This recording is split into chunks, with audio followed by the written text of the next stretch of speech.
चित्रकूट से कोई खाली नहीं जाता, जिसको खाली जाना था वो भी खाली नहीं गया।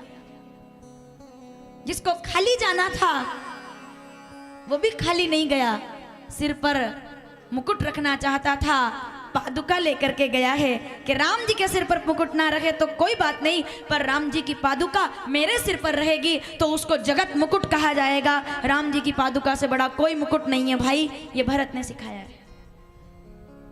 समझ आ रही है बात? यहाँ से कोई खाली नहीं जाता। इसीलिए अब मेरी बात एकादशी है तो अपनी बात पूरी कर देती हूँ। इसीलिए कामता नाथ जी यहाँ विराजमान हैं। इनके अलावा पूरे देश में आपको और कहीं ये स्थान नहीं मिलेगा। क्यों नहीं मिलेगा? क्योंकि यहाँ आने से कामनाएं पूरी होंगी, ऐसा आशीर्वाद दिया राम जी ने इस भूमि को। तब यहाँ कामता नाथ आकर के विराजमान हुए। जो मेरी दर्शन करेगा मैं उसकी कामनाएं पूरी कर दूंगा। हमें तो आपसे दावा करती हूँ कि इधर जो भी बोल के जाओगे वो पूरा हो जाएगा।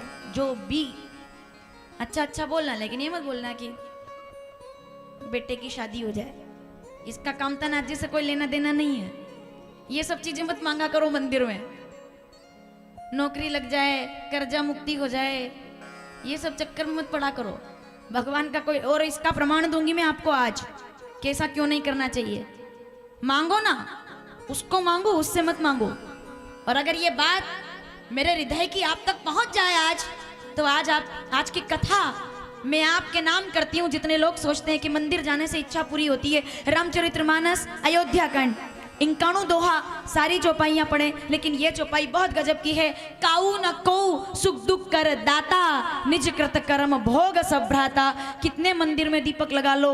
मैं हमेशा एक बात कहती हूँ कि इसको मेरा विरोध ना जानिएगा, इसको मेरी श्लाघा ना जानिएगा, इसको केवल मेरी मुग्धता जानिएगा, मेरा अनुभव जानिएगा। बुजुर्ग दादियां बैठी है, मैं ठीक बोलूं तो बताइएगा।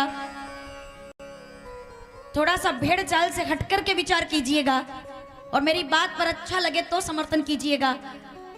जल हमें मिलेगा फल, हो सकता है, लेकिन मैं थोड़ा अलग तरह का इंसान हूं। मेरे पास ये सब पूछने मत आना, क्योंकि मुझे ऐसा लगता है कि अगर मन में भरा हो छल तो कहीं भी चढ़ा दो जल, नहीं मिलेगा फल।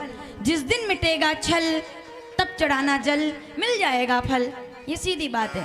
अपने बूढ़े सास ससुर को कभी पानी पिलाने का मौका मिलता नहीं, और शंकर जी को जल पिलाने से अगर आपको लगता है कि आपका बुढ़ापा सुधर जाएगा तो मामला थोड़ा गड़बड़ है। कभी प्यासे को पानी पिलाया नहीं, बाद अमृत पिलाने से क्या फायदा। जीते जी उसको कभी सूखी रोटी खिलाई नहीं, मरने के बाद 13 दिन तक हलवा खिलाने से क्या फायदा। तस्वीर के सामने रोते हैं लोग जब लोग दुनिया से चले जाते हैं। कलयुग की ये बात है कि यहाँ जीते इंसान की कदर नहीं है, मरने के बाद उसकी 13 दिन तक कदर होती है। उसको वो खिलाया जाता है जो उसको जीते जी भी नहीं मिला होगा। मैं जानती हूँ कि ये बातें कड़वी है थोड़ी, लेकिन मुझे बोलना पड़ता है क्योंकि मैंने देखा है। ये देखा है हमने। व्यवहारिक नहीं, अब दुनिया व्यावसायिक है। व्यवहारिक नहीं, व्यवहारिक बैठे हैं ये लोग। ये जो झुर्रियां पड़ी हुई हैं जिनके शरीर पर, इनके लिए ताली बजाइए जरा। ये जिनके शरीर पर झुर्रियां पड़ी है, ये व्यवहारिक रिश्ते निभाने वाले लोग हैं। ये कोल्ड ड्रिंक, काजू बादाम, रसगुल्ले खिलाने वाले लोग नहीं थे।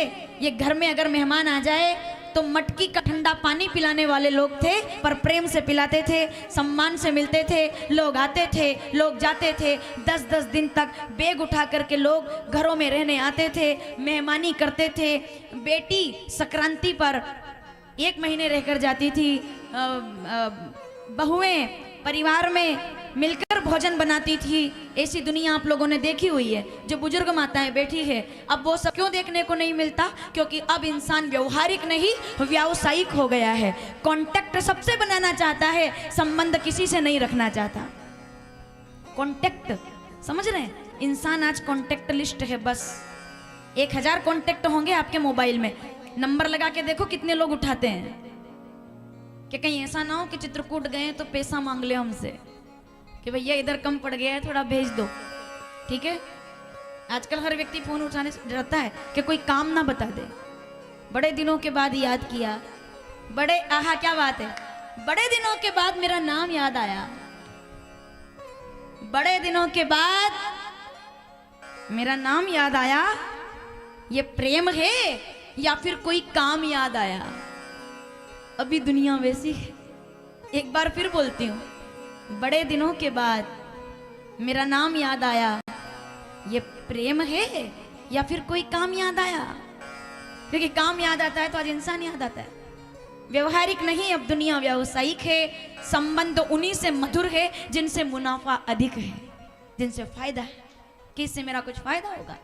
नहीं। अगर फायदा है ना तो सगे भाई को पानी नहीं पिलाते लोग, जो मंदिर की कतारों में खड़े देखा है हमने, जिनको, मुझे क्षमा कीजिएगा मुझे बोलना पड़ता है, जिनको मंदिर की कतारों में खड़े देखा है, उनके बूढ़े माँ बाप को मैंने वृद्धाश्रम में पड़े देखा है, जो दूर दूर जाते हैं दर्शन करने लेकिन माँ बाप की सेवा नहीं कर पाते। मेरा कहने का मतलब यह है, काऊ न कऊ।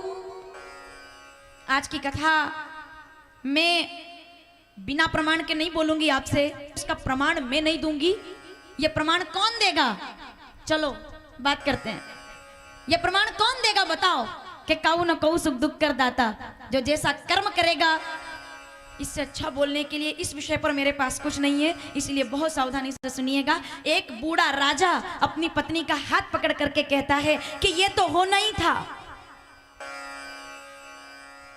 रामचरितमानस अयोध्या कांड, दोहा नंबर 35, सारी चौपाइयां। तोर कलंक मोर पछताऊ। मैं नाम भूल गई हूं, आप मुझे बताएंगे। चक्रवर्ती सम्राट कर्ण समीप भयसित कैसा, और वो बूढ़ा राजा।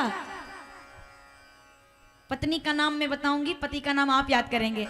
पत्नी कौशल्या का हाथ पकड़ करके कहते हैं, जब पत्नी कहती है कि राम जा रहे हैं, राजन राम जा रहे हैं, देखो राम जा रहे हैं, धीरज धरना, राम जा रहे हैं, राम जा रहे हैं, राम जा रहे हैं। तब उन्होंने आखिर में कैकई से एक ही बात कही थी, तोर कलंक। 35 दोहे का आखिरी, ये जो दूसरी तीसरी चौपाई है, आखिरी संवाद है कैकई और जो राजा की बात मैं कर रही हूं वो नाम आप जानते हैं, राजा। कर्म का सिद्धांत राजा दशरथ से ज्यादा और कोई नहीं दे सकता, जिनके घर में खुद राम हैं, जिनके घर में खुद नारायण हैं, जो घर में रोज दीपक भी लगाते हैं, जो सारे तरह की पूजा भी करते हैं, उनके पास सब अनुष्ठान है, पूरा का पूरा साधन है, पूरी की पूरी साधना है, फिर भी राम छोड़कर जा रहे हैं, आंखों में आंसू है। तो कौशल्या जी कहती है, राजन चिंता मत कीजिए, सब ठीक हो जाएगा। तो राजा ने कहा नहीं होगा, क्योंकि ये तो होना ही था, मैं जानता था कि ये होगा और ये तो होना ही था। कौशल्या जी कहती है, आपको कैसे पता कि ये होना था? तो राजा दशरथ कहते हैं, मुझे कोई याद आ गया। पीछे तक के बैठे लोग सावधान। लोग कहते हैं कि आहा, जन्म जन्म मुनि जतन कराही, अंत राम कहीं आवत नहीं। राम किसी को याद नहीं आते, अंत में राम याद नहीं आते। लोग कहते हैं अंत में राम को याद करो। मैं इस कथा के माध्यम से आज जितना प्रसंग, जब तक ये प्रसंग चले तब तक आपका ध्यान, और जो YouTube पर सुने वो भी इसको ठीक से सुनिएगा।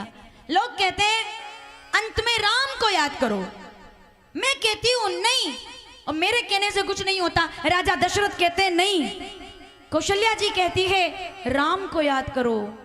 राजन राम को याद करो, परिवार बिखर रहा है, राम को याद करो, परिवार टूट रहा है। आप विचार करके देखो, चलो मैं वनवास पे तो आपको लेकर जाऊंगी ही, विचार करके देखो, इस घर के आंगन ने कभी दुख नाम की चिड़िया नहीं देखी थी कि कैसी होती है। इस घर में केवल दिवालियां मनती थी, इस घर में केवल त्योहार होते थे, इस घर में केवल और केवल उत्सव होते थे, इस घर में केवल रंगोलियां बनती थी, इस घर में केवल मिठाइयां बनती थी। आज उस घर में संताप उतर करके आया है, संकट उतर करके आया है, सबकी आंखों में केवल आंसू है। एक घर बिखर रहा है, एक प्यारा बेटा जा रहा है, एक नई नई बहू जा रही है, एक छोटा भाई जा रहा है और टूट रहा है घर। मैं एक बात कहना चाहूंगी, टूटते हुए घर से ज्यादा खतरनाक इस दुनिया में और कुछ भी नहीं होता। जिस दिन बंटवारा होता है वो सबसे खराब दिन होता है एक घर का। जिस दिन घर का जिस दिन बंटवारा होता है, जिस दिन घर टूटता है, जिस दिन भाई भाई अलग होते हैं, उस दिन केवल बंटवारा नहीं होता, उस दिन माता पिता के दिल टूट जाते हैं। जिस दिन बंटवारा होता है उस दिन केवल संपत्ति नहीं बढ़ती, उस दिन प्यार बढ़ जाता है, उस दिन प्रेम बढ़ जाता है, उस दिन ये कथाएं याद करनी चाहिए। उस दिन जिस दिन बंटवारा करने लगो, किस किस चीज का बंटवारा करोगे? माँ बाप के प्यार का बंटवारा कैसे करोगे? उनके संघर्ष का बंटवारा कैसे करोगे? उन्होंने इस आंगन को सजाया है अपनी जवानी दे करके, अपने संघर्ष के साथ। मैं पूछना चाहती हूँ उन बच्चों से जो बड़ी आसानी से कह देते हैं हमें अलग कर दीजिए, पसीने की उन बूंदों को कैसे बांटोगे जो एक पिता ने उस आंगन को बसाने के लिए बहाया है? उस पसीने को कैसे बांटोगे आप?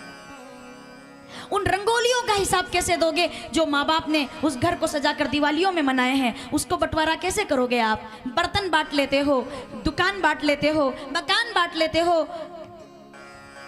घर बांट लेते हो, दुख है माँ बाप भी बांट लेते हो, माँ बाप बांट लेते हो। 6 महीने यहाँ, 2 महीने वहाँ, बुढ़ापे में भटकते फिरते।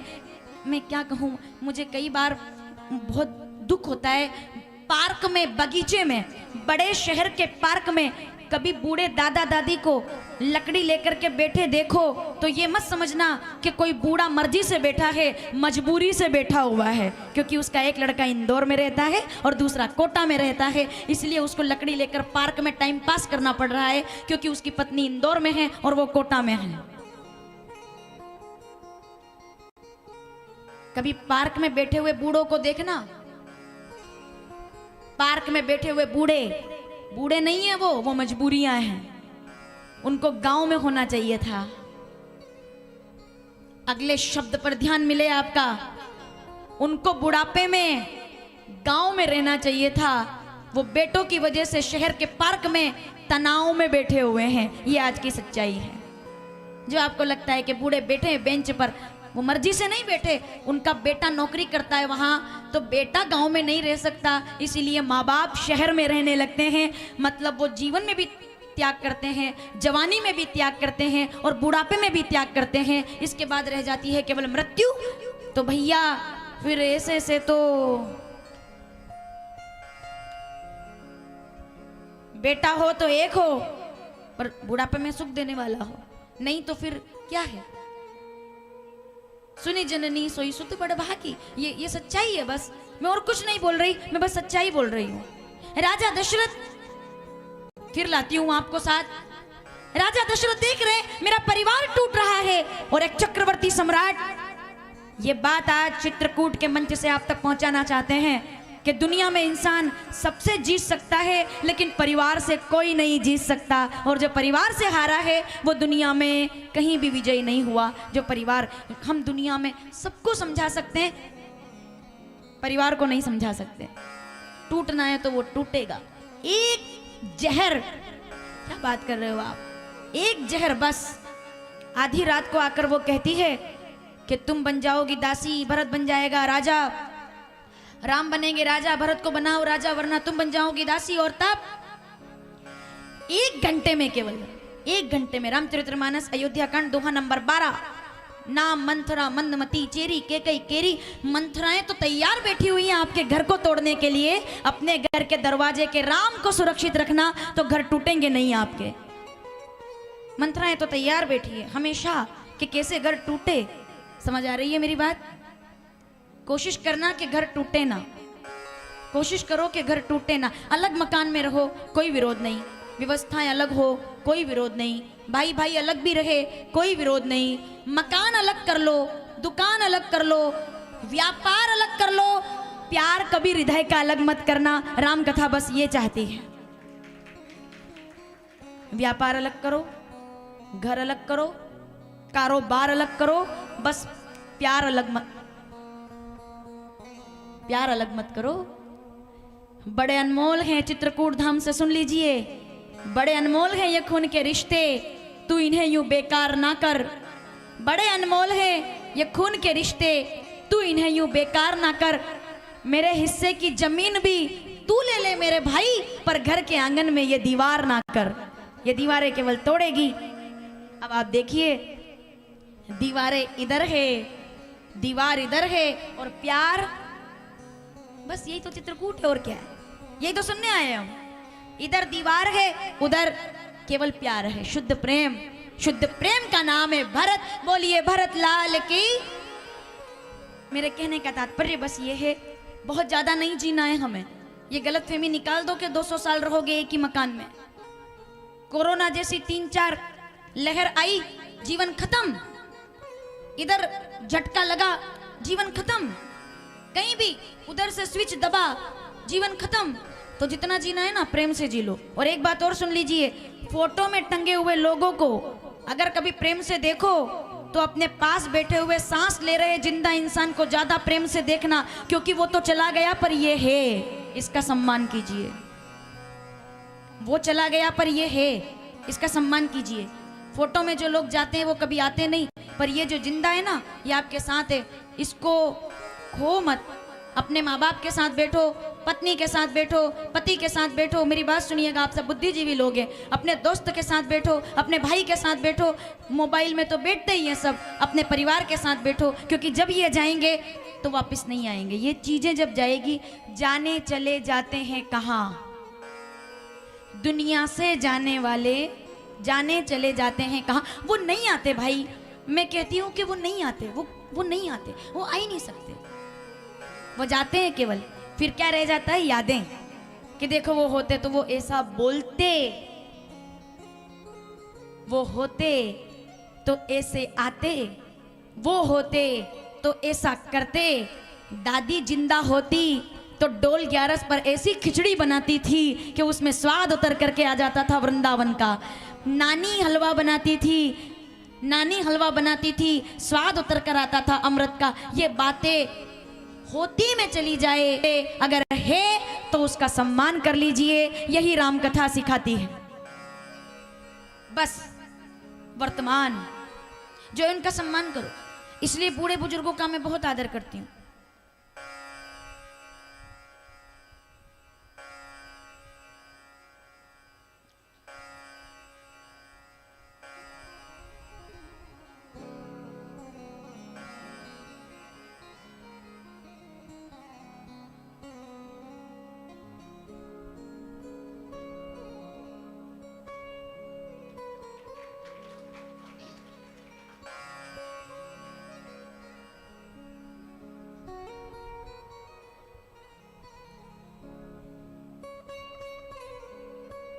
वो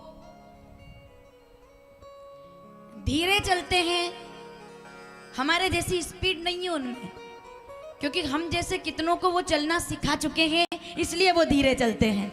कभी बूढ़े माँ बाप खाते खाते उनके हाथ से अगर चम्मच फिसल जाए या चावल गिर जाए खाते खाते, तो कभी उन पर चिल्लाना मत कि तुमको खाने का तरीका नहीं आता क्या।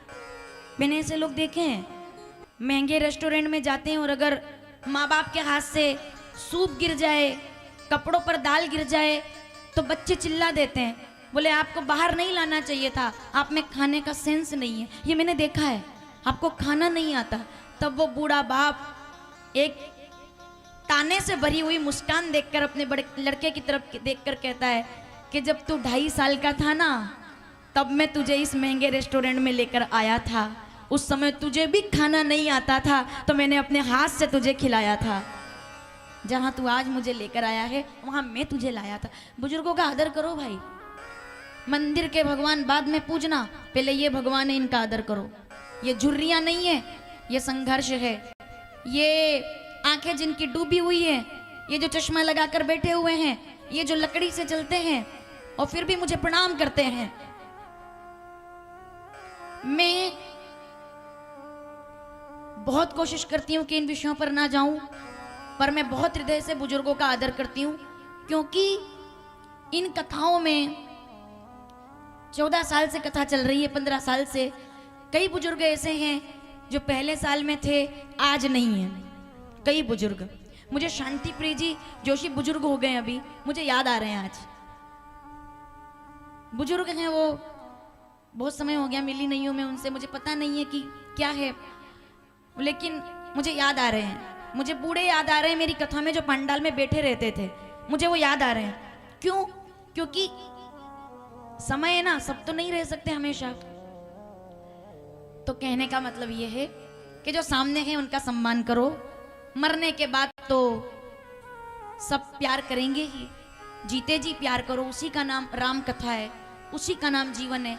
दशरथ जी कहते हैं, रानी देखो मेरा घर टूट रहा है, रानी मेरा घर टूट रहा है। कौशल्या जी की आंखों से आंसू बह गए। क्यों? वो और तेज क्यों रोने लगी कि अब मैं क्या कहूं, मेरा तो बेटा भी चला गया। थोड़ा दर्द समझना इस माता का। मैं कहती हूँ कौशल्या से ज्यादा अभागी अयोध्या में आज के दिन कोई नहीं है। क्यों? क्योंकि बेटा भी चला गया। एक ही बहू थी जिससे हाथ पकड़ करके मन की बात बोल लेती थी, वो बहू भी चली गई और थोड़े दिन के बाद सुहाग भी चला जाएगा। ना तो पति रहेगा, ना बेटा रहेगा, ना बहू, कोई नहीं। इतने बड़े राजमहल में विधवा कौशल्या पति, बेटे और बहू के बिना 14 साल कैसे निकालेगी? आप ये सोच करके इस पर विचार करो कि कितना बड़ा त्याग है राम कथा का, कि मेरा तो बेटा भी चला गया। भरत आए ना, भरत रोए माता कौशल्या की गोद में बैठ के, भरत माँ मेरी वजह से सब हुआ है, मैंने किया है। कौशल्या जी कहती है दुख इस बात का नहीं है कि क्या हुआ, पर मैं अकेली रह गई भरत, मेरा तो बेटा भी चला गया। सफेद साड़ी दिखाकर कहती है मेरा तो बेटा भी चला गया, बहू भी चली गई, और देख मेरा सुहाग भी चला गया। अगर दशरथ जी जिंदा रहते तो एक दूसरे के सहारे जिंदगी काट लेते। बुढ़ापे में साथ रहना बहुत जरूरी है भाई। एक बात याद रखना, जो पति पत्नी यहाँ बैठे हैं, बूढ़े हैं और बुजुर्ग हैं, जिंदगी ऐसे निकल जाती है, बुढ़ापा अकेले नहीं निकलता है। याद रखना ये बात। बुढ़ापे में तो बहुत जरूरी है साथ, हम सफर, साथी, क्योंकि उस समय वासना नहीं रहती, उसमें कामना नहीं रहती, उसमें याचना नहीं रहती, उसमें एक दूसरे की दवाई का ध्यान रहता है और इस बात का डर रहता है कि मैं किसी को आपस में खो ना दूं, वरना तुम्हारे बिना मेरा बुढ़ापा कैसा होगा। बस इतनी सी बात है। तो राजा दशरथ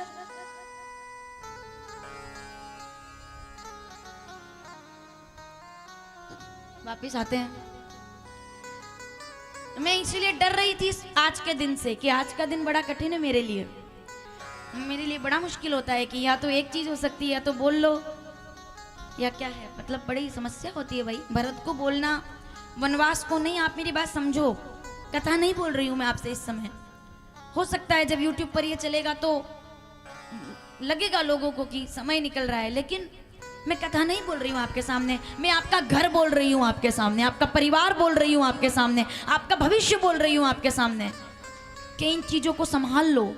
राजा दशरथ नहीं संभाल पाए, कौशल्या नहीं संभाल पाई, तो कौशल्या जी कहती है राम को याद करो राजन, राम को याद करो। दशरथ जी कहते नहीं, मुझे राम याद नहीं आ रहा। याद कीजिएगा जरा राजा दशरथ क्या कहते हैं, मुझे राम याद नहीं आ रहा तो कौन याद आ रहा है? राजा दशरथ कहते हैं मुझे तो नदी में बहता हुआ खून याद आ रहा है। जो लोग कहते हैं कि राम, अंत समय में राम को याद करना चाहिए, सुन लीजिए इस कथा को। दशरथ जी ने कहा मुझे राम याद नहीं आ रहे, मुझे नदी में बहता हुआ एक ब्राह्मण बेटे का खून याद आ रहा है, मुझे उसके कंधे पर लहू लुहान जनेऊ याद आ रही है, मुझे उसका त्रिपुंड याद आ रहा है, और मुझे उसके बूढ़े माँ बाप के, अंधे बूढ़े माँ बाप के आंखों के आंसू याद आ रहे हैं। मुझे याद आ रहा है, राम याद नहीं आ रहा, मुझे मेरा शब्द भेदी बाण याद आ रहा है।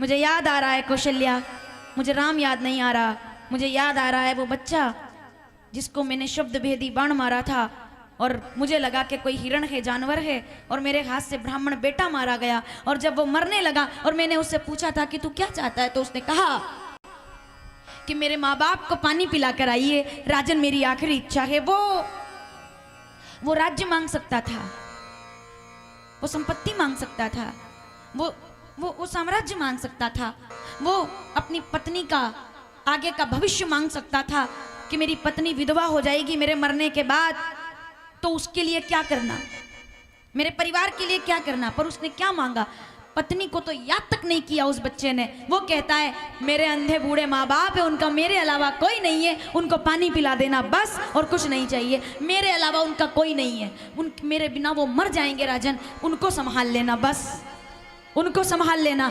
मैं फिर आगे बढ़ती हूँ। देखिए राजा दशरथ मटका लेकर जाते हैं अंधे माँ बाप को उस बच्चे के मरने के बाद पानी लेकर के, बस इस कथा को मैं दूर तक पहुंचाना चाहती हूँ। जब वो पानी लेकर के आए तो बूढ़ी माता ने उनको दूर से रोक दिया, राजन यहां मत आना, यहां मत आना, यहां आने की जरूरत नहीं है। तो राजा दशरथ ने कहा आप तो अंधे हैं, आपको कैसे पता कि मैं राजा आया हूं?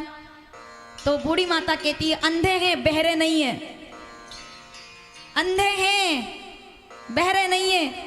आपके वक्ष स्थल पर बजने वाला महंगा मोती बता रहा है कि आप कोई राजा हो, आपके महंगे जूतों की आवाज बता रही है कि आप कोई सम्राट हो, पीछे से जो घोड़ा चलकर आ रहा है लग रहा है कि आप कहीं के राजकुमार हैं, और आपके हाथ में आहा, आपके हाथ में जो पानी का घड़ा है वो यहां लेकर मत आइए, अब तो हमें मर ही जाना है, क्योंकि हमको कोई और पानी पिलाने आया है। इसका मतलब ये है कि हमारा बेटा अब दुनिया में जिंदा नहीं है। और एक बात चित्रकूट के मंच से कहती हूँ, क्या बोली वो बूढ़ी माता, अब तो मर जाना अच्छा है। क्यों? क्योंकि अगर बेटे के होते हुए पड़ोसी बुढ़ापे में पानी पिलाए तो ऐसे बेटे के नहीं होने से और होने से कोई फर्क नहीं पड़ता। बेटे के होते हुए पड़ोसी पानी पिलाए, बेटे के होते हुए पड़ोसी भोजन कराए, बेटे के होते हुए वृद्धाश्रम में माँ बाप टाइम पास करे, तो ऐसे बेटे के होने में और नहीं होने में कोई फर्क नहीं है, फिर वो हमारे लिए मरे हुए के समान है। माँ बाप को बुढ़ापे में पानी कौन पिलाता है? बच्चा। पानी देते हैं लोग आखिरी में। बेटा हमारे घर में एक शब्द नहीं बोला जाता, आप भी कभी मत बोलना कि ला बेटा पानी दे दे, नहीं बोलते। पानी पिला दो, जल ले आओ, पर लड़के से कभी मत कहो कि पानी दे दे, क्योंकि पानी आखिरी में केवल एक ही बार देता है, वो एक ही बार देता है पानी, बस उसको पानी देना कहते हैं। इसलिए कभी किसी से ये मत कहो कि मुझे पानी दो, पानी देने का मतलब खत्म जीवन। तो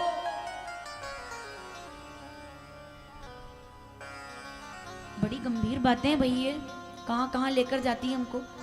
तो वो बूढ़ी माँ ने कही ये बात कि पानी मत पिलाओ हमको, क्योंकि बालक के होते हुए कोई और पानी पिलाए तो मर जाना अच्छा है, फिर बचा क्या है जीने के लिए। और अगर वो दुनिया में नहीं है तब भी मैं हमारा मर जाना अब ठीक है। हमें अब कौन हमें कावड़ बिठा करके यात्रा कराएगा? माँ, बाबूजी, बाबूजी, माँ, ये कहकर कौन पुकारेगा? कौन हमें यात्रा करवाएगा? कौन हमें दर्शन करवाएगा? मैं चित्रकूट के माध्यम से, जो लाइव चल रहा है उसके माध्यम से कहना चाहूँगी, मैं धन्यवाद करती हूँ उन बेटों को जिन्होंने खुद अपने माँ बाप की टिकट करा करके उनको यहाँ भेजा होगा। भगवान उनकी उम्र लंबी करे, जो अपने माता पिता को तीर्थ में भेजते हैं कि जाओ हम घर संभाल लेंगे। ऐसे बच्चों के लिए, ऐसी बहुओं को, ऐसे बेटों को मेरा आभार है जो इन दादियों को यहाँ भेजते हैं, बुजुर्गों को भेजते हैं कि जाओ तीर्थ करो, हम घर संभालेंगे, अब हम जिम्मेदारी संभालेंगे। आपने त्याग किया है केवल, अब आप आनंद करो, अब आप घूमो, ये आपका समय है। जब बच्चे अगर आपके घर में ऐसे हैं और आपसे बोल रहे हैं तो 10-10 बार समझ लो इस बात को कि कऊ न कऊ सुख दुख कर दाता। राजा दशरथ कहते हैं, कौशल्या जी ने कहा राम को याद करो, नहीं आएंगे राम याद। अगर जीवन में श्रवण कुमार के दिल में तीर लगा है तो मरते समय अपने पाप का परिणाम याद करो, काम याद करो। काम याद करोगे तो राम अपने आप याद आ जाएंगे कि मैं राम को याद करने के लायक हूं कि नहीं हूं। परिणाम याद करो कि क्या किया है। ऐसे राम जी याद आ जाएंगे क्या कलयुग में? ना, परिणाम याद करो। राम राम राम राम राम राम राम। कब आते हैं नाम? काम से याद आते हैं। जैसा काम होगा वैसा परिणाम होगा, जैसा परिणाम होगा वैसी मृत्यु होगी, जैसा जीवन होगा वैसी मुक्ति होगी। जिसने जीवन सही जिया है उसकी मृत्यु 1000 दुश्मन चाहे तो भी बाल बाका नहीं कर पाएंगे, और जिसने जीवन सही नहीं जिया है तो पूरी की पूरी नारायणी सेना साथ आ जाए तब भी उद्धार नहीं हो पाएगा, क्योंकि इंसान को कर्म का फल मिलता है, उस फल को राम कहते हैं। इस बात को कथा कहती है, कर्म का फल। दशरथ क्या बात कर रहे हो आप? कितना चढ़ाओ जल, नहीं मिलेगा फल। कैसे मिलेगा? अगर कर्म ठीक नहीं किए, अगर आपका कर्म ठीक नहीं है। आप भगवान की पूजा भी इसलिए कर रहे हो कि मेरे शत्रु का नाश हो जाए, तो नाटक मत करो। आप हवन भी इसलिए कर रहे हो कि मेरा दुश्मन हार जाए, तो आप केवल प्रपंच में फंस रहे हो। आपको लग रहा है कि वो हवन नहीं कराएगा आकर के वहां, जिस दुश्मन के लिए आप करा रहे हो वो भी तो कराएगा उधर से। अब माता जी बीच में है कि दोनों में से किसकी बात माने, किसकी सामग्री ज्यादा थी, किसका काम पहले करना है। ये कलयुग है भाई, इसी को कलयुग कहते हैं। मैं कहती हूँ दुश्मनों के नाश के लिए, पाप के नाश के लिए, द्वेष हमारा शत्रु है उसके नाश के लिए हवन मत कराओ, शत्रुता के नाश के लिए हवन कराओ कि शत्रुता ही ना रहे, केवल प्रेम रहे, केवल आदर रहे। जितना जीना है प्रेम से जीना है, जितना आनंद है जीवन में लेना है। कऊ न कऊ सुख दुख कर दाता राजा दशरथ, जितना बोलूंगी उतना उतरना पड़ेगा। श्रवण कुमार याद आ गया कि श्रवण कुमार ने के माँ बाप ने मरते समय कहा था, तो वो मरने लगे बूढ़े माँ बाप, सुनिएगा ध्यान से, वो मरने लगे बूढ़े माँ बाप, तो राजा दशरथ ने एक बात कह दी बस कि मैं आपका दर्द, आहा क्या बात है, कोई श्राप नहीं दिया, कोई श्राप नहीं दिया। ब्राह्मण बिना कारण के क्रोध नहीं करता, वो दया करता है। तो ये तो ब्राह्मण थे, ये श्राप देकर नहीं गए। राजा दशरथ ने ये कह दिया कि आप मत रोइए, मैं आपका दर्द समझ सकता हूं। तब बूढ़े पिता ने क्या कहा, नहीं राजन, अभी तुम हमारा दर्द नहीं समझोगे, अभी थोड़ी तुम हमारा दर्द समझोगे। तो राजा दशरथ ने कहा फिर, तब उन्होंने भविष्यवाणी करके कहा कि आज हम बिना बेटे के मर रहे हैं, तुम हमारा दर्द उस दिन समझोगे जब 4 में से एक भी बेटा तुम्हारे पास नहीं रहेगा, तब तुम समझोगे कि आज हम कैसे रो रहे हैं। श्राप नहीं, भविष्यवाणी है कि देखो वो दिन तुम्हें भी आएगा, तब तुम हमें याद करना। राजा दशरथ को आज, चलो जितने लोगों को कथा समझ आई, बताओ कौन याद आया? राम याद आए, नारायण याद आए, गोविंद याद आए? नहीं, श्रवण कुमार याद आया। श्रवण कुमार याद आया, अपना परिणाम याद आया, अपना काम याद आया कि मैंने जो किया था। तो कहने का मतलब यह है कि